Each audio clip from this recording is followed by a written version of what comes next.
Oops, sandali lang kapatid. Huwag munang scroll. Meron lamang akong mahalagang katanungan sa'yo.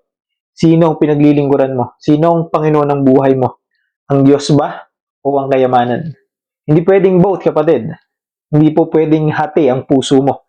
Dahil ang sabi po ng Panginoong Jesus mismo sa Matthew chapter 6 verse 24, walang aliping makakapaglingkod sa dalawang Panginoon sapagkat kapuputan niya ang isa at ibigin ang ikalawa.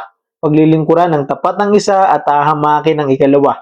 Hindi ninyo maaaring paglingkuran ng pareho ang Diyos at ang kayamanan. Ang verse po na ito, kapatid, ay bahagi ng Sermon of the Mount na mababasa natin sa book of Matthew chapter 5 to 7.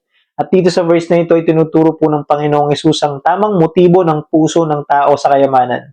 Dito po pinapaalala sa atin ng Panginoon kung sino po ba talaga ang pinaglilingkuran natin at sino ba ang dapat nating paglingkuran. Dahil sabi din po ng Panginoong Hesus na kung sino ang ating pinaglilingkuran ay nandun din po ang ating puso. At dun din po manggagaling, it's either ang kapayapaan o kapanatagan o ang pag-aalala. Ano po ba ang itinuturo sa atin ng Panginoong Hesus sa kanyang mga salita? Una, na hindi po pwedeng dalawang Panginoon ang ating paglilingkuran. Bakit po? Dahil sabi po doon, kapuputan niya ang isa, iibigin ang ikalawa. Paglilingkuran ng tapat ang isa, at hahamakin ang isa. Ang ibig sabihin po, kapatid, ng salitang maglingkod ay total devotion. Hindi po ito part-time. Ano po? Hindi po hati. Hindi po pwedeng half sa Diyos, half sa kayamanan. Hindi po, kapatid. It's either ang Diyos, ang Panginoon mong paglilingkuran o ang kayamanan dito sa mundo. Pangalawa, tinuturo din po dito na ang kayamanan po ay nagiging false master. Ano po, ang kayamanan po dito na tinutukoy ay hindi lang pera. Ito po ay ang mga anumang mga bagay na pinagtutuunan mo ng puso mo. Maaring career, security, o status mo sa buhay mo. At bakit po nasabi na nagiging false master po ang mga bagay dito sa mundo?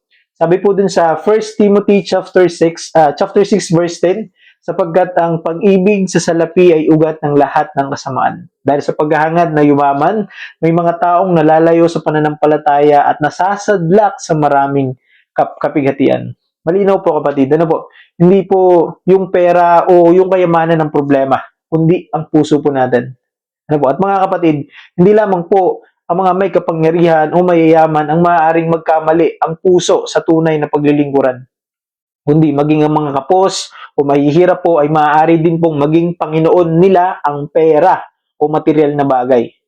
Babasahin po natin yung mga sumunod na verse, ano? Pakinggan po natin yung sinabi dito ng Panginoong Hesus sa verse 25. Kaya't sinasabi ko sa inyo, huwag kayong mabalisa tungkol sa inyong kakainin at sa inyong iinumin upang kayo'y mabuhay o kaya'y tungkol sa susuotin ng inyong katawan. Hindi ba't ang buhay ay higit na mas mahalaga kaysa sa pagkain at ang katawan kaysa sa damit? Ano po ibig sabihin dito, kapatid?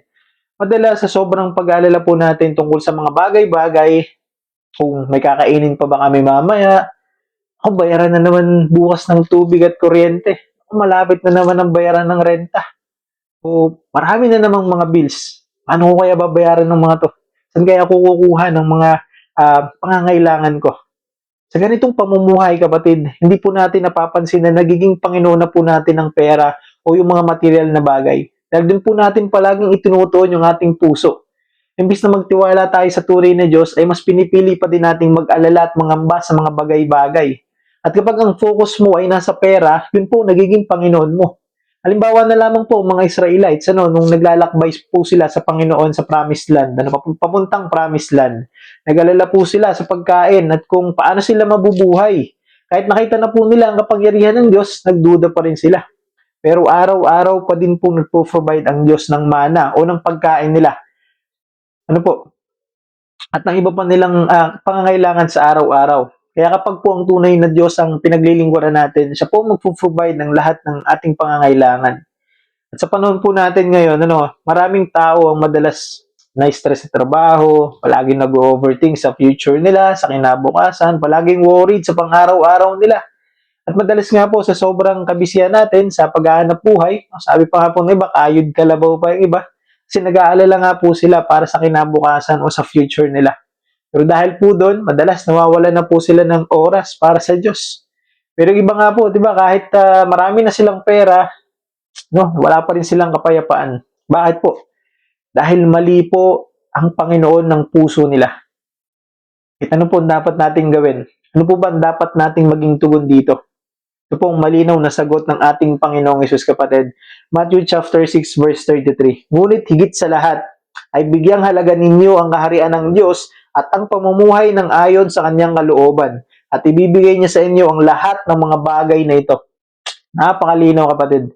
Seek first the kingdom of God. Hindi niya po sinabing huwag tayong magtrabaho.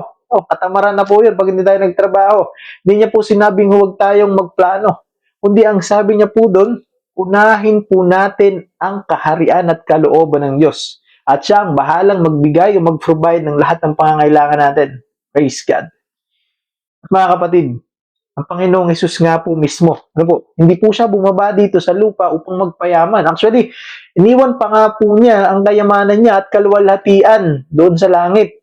Bumaba po siya dito para sundin ang kalooban ng Diyos Ama at upang iligtas ang sanlibutan. Tayong lahat. Kahit marapat lamang, kapatid, na siya ang piliin nating lahat bilang nag-iisang Panginoon ng ating puso at buhay. Kaya ngayon, kapatid, tatanungin kita uli, sino ang Panginoon ng buhay mo? Ang Diyos ba o ang kayamanan? Kapag ang puso mo ay nasa sa pera pa rin, lagi kang may takot, worry at insecurity. Pero kapag ang puso mo ay nasa Diyos at kapag siya ang Panginoon mo, may kapayapaan ka, may kagalakan ka, may katiyakan ka. Kaya mga kapatid, palagi po nating piliin ang Panginoong Hesus. Isuko natin sa Kanya ang ating buong puso, ang ating buong buhay. Ibigay natin sa Kanya ang buo nating pagtitiwala sapagkat siya lamang ang tunay at karapat-dapat na Diyos sa ating buhay. Amen?